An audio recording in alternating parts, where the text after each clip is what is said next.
मेरे प्यारे मित्रों, आज मैं आपको एक कहानी सुनाने जा रहा हूँ जिसका शीर्षक है अभ्यास का महत्व। जीवन में किसी भी चीज़ का अभ्यास कितना मायने रखता है जानते तो सब हैं, लेकिन अभ्यास नहीं करते हैं। तो इसी के ऊपर एक कहानी सुनाने जा रहा हूँ। कहानी कुछ इस तरह है। आप लोग जानते होंगे कि प्राचीन समय में विद्यार्थी गुरुकुल जाया करते थे पढ़ने के लिए। गुरुकुल में ही रहकर शिक्षा ग्रहण करते थे। बच्चे गुरुकुल में गुरु के सानिध्य में आश्रम की देखभाल भी करते थे और अध्ययन भी किया करते थे।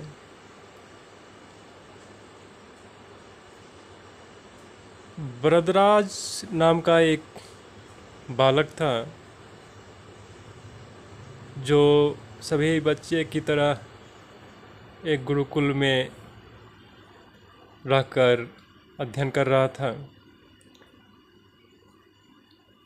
वहाँ काफ़ी समय से रह रहा था। काफ़ी समय कहने का मतलब ये है कि चूँकि वो पढ़ाई में बहुत कमज़ोर था, उसे कुछ भी बहुत जल्दी समझ में नहीं आती थी। वो पीछे ही रह जाता था और उसके साथ पढ़ने वाले बच्चे काफ़ी आगे निकल जाते थे। इस कारण सभी के बीच वह उपहास का कारण भी बनता था। उसके सारे साथी अगली कक्षा में चले गए, लेकिन वो आगे नहीं बढ़ पाया। गुरुजी ने भी आखिर हार मानकर उसे बोला, बेटा वरदराज, मैंने सारे प्रयास करके देख लिए हैं। अब यही उचित होगा कि तुम यहाँ अपना समय बर्बाद मत करो।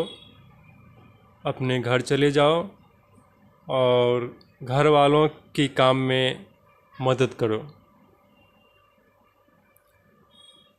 वरदराज ने भी सोचा कि शायद विद्या मेरी किस्मत में नहीं है, और भारी मन से गुरुकुल से घर के लिए निकल गया। दोपहर का समय था। रास्ते में उसे प्यास लगने लगी। इधर उधर देखने पर उसने पाया कि थोड़ी दूर पर ही कुछ महिलाएं कुएं से पानी भर रही थी। वह कुएं के पास गया। वहाँ पत्थरों पर रस्सी के आने जाने से निशान बने हुए थे। आप देखे होंगे, तालाब से जब पानी बार बार निकालते हैं तो रस्सी का एक निशान बन जाता है, मतलब गड्ढा हो जाता है ईंट के ऊपर। लेकिन ये बात ब्रजराज को समझ में नहीं आई। उसने महिलाओं से पूछा कि यह निशान आपने कैसे बनाए?